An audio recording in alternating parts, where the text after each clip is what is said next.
संभाजीराव भिडे गुरुजी यांनी खासदार संजय काका पाटील यांना दिले आशीर्वाद। सांगली खासदार संजय काका पाटील यांची श्री शिवप्रतिष्ठान हिंदुस्थानचे संस्थापक संभाजीराव भिडे गुरुजी यांची सांगलीत गाव भागात भेट झाली।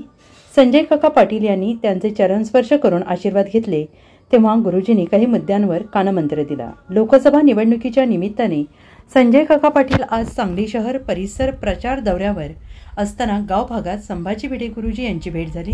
चरणस्पर्श करून त्यांचे आशीर्वाद घेतले। गुरुजींनी संवाद साधला, काही विषयासंबंधी मार्गदर्शन करीत कानमंत्र दिला।